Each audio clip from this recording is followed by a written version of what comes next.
What is love? Hello everybody, welcome to Wimpy Talk. Today we'll be talking about Could This Be Love, the love series that we're starting. I would like to hear from you what you also think love is. We don't have all the answers, but I'm going to share my little experiences with you. Before we talk about love, for me I put love in two categories. How people see love on earth and what love really means, if you want to look from a spiritual standpoint of view and from an earthly standpoint of view. So today we're going to talk about how we see love on earth. As you know, when I read the manual of life, according to, I'm gonna quote the scripture, but I'm talking about the earthly standpoint, and I'll tell you why I'm quoting. I'm quoting a scripture to talk about Jeremiah 79. It says, the heart of man is deceitful and desperately wicked. Who can understand it? Who can understand it? So we all, if you just live on earth without knowing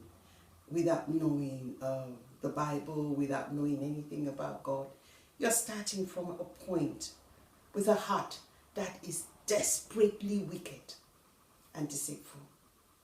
So that is our starting point as people on earth. That's why we have used the word love so commonly. I love my hair, I love my shoes, I love burgers, I love my car, I love everything. It's become, I love it. I love. So what does that mean? We've just made that word so common. Based on your feeling, it's based on feeling totally when you live on earth, when you base love. Love has become such a passive word that we all use rather than being a conscious choice that we all make to love somebody. And by so doing, what does happen? We take everybody for granted. We take things for granted. We don't realize that actually love is more than a feeling. Love is more than an emotion. Love is more than meeting your own personal desires and needs. Love is far bigger than that. When we start to see love far bigger than that, we'll know how to treat one another. We'll know how to enjoy the love of others and how to give love back. But if we're still at that point where our hearts are deceitful, are desperately wicked, we don't know, because it's I, myself, and me. That's it. What can I get from this person? How do I manipulate this person to give me what I'm looking for? And that's the mindset we all start with.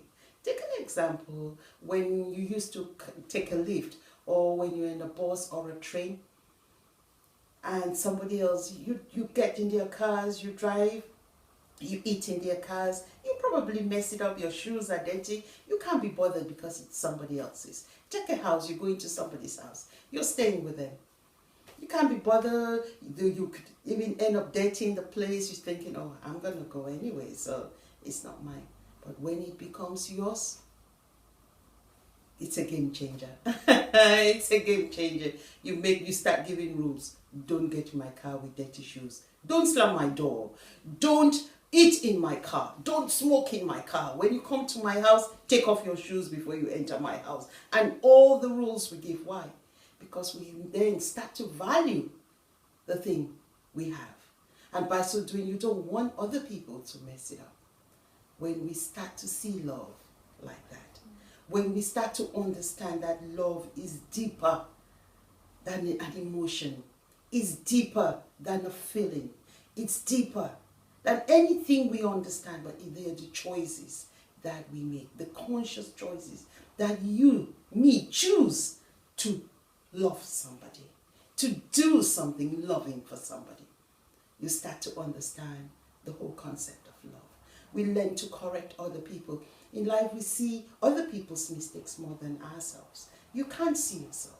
You don't even know the mistakes you carry, but somebody who is good can tell you, and you're able to change, you're able to listen to them. We've taken everything. Look at relationships these days.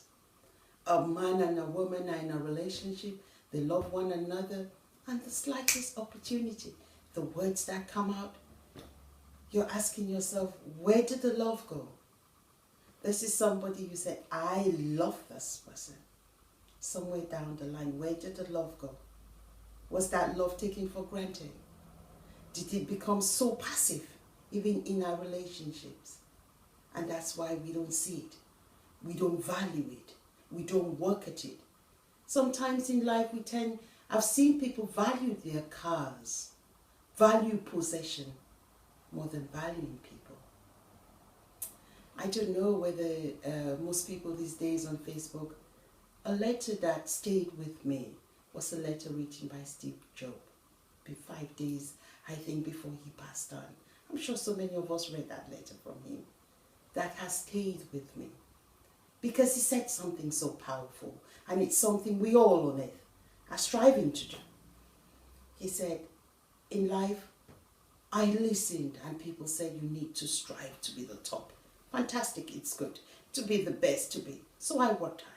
I became the best. I created millionaires in the process. I went to the top of wealth. That meant what? I could buy people to love me. I could buy people to drive me. I could buy people to do things for me. I couldn't buy somebody to take me off my illness. And in the process of my illness, I, Steve Jobs, found what true love was. Because the people I made as millionaires were not even there to spend time with me. Why? They're busy trying to amass and try. The people I took for granted, who I didn't care for, they were the people that were around me, making sure I was okay.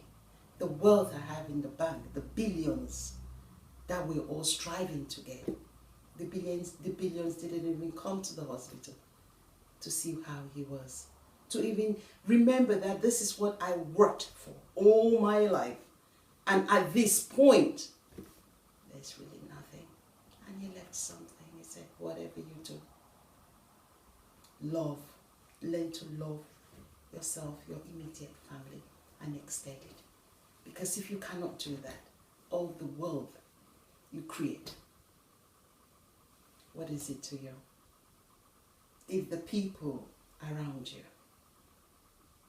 cannot be there for you, then you've lost something. You've missed a huge part of what life is all about. It's nice to have wealth. Don't get me wrong. We all strive to become better. But we can do it a different way. By bringing those around us to work together, to enjoy the world together, to make a choice, to say, you know what, I love you. And as we all say, for better, for worse, for richer, for poorer, in sickness and in health. If we can just meditate on those six words, for better, for worse, for richer, for poorer, in sickness, in health. Even with your friends, it's not just marriage, even with your friends, even with your family, even with your children, even among yourselves, the world we live in will be a better place for you, for me, and for the next generation that we are trying to let us be that example. It's never too late for any single one of us to change. And the love starts with you. It starts with me. Why? You may think.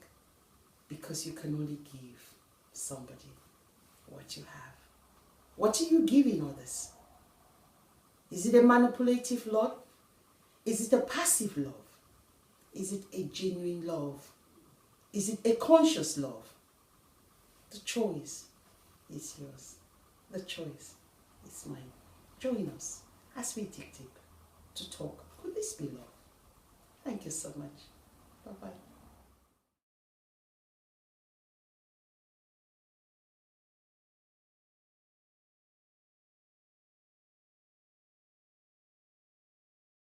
Stay with us. Check our website. Follow us on social media. And do not forget to like and subscribe.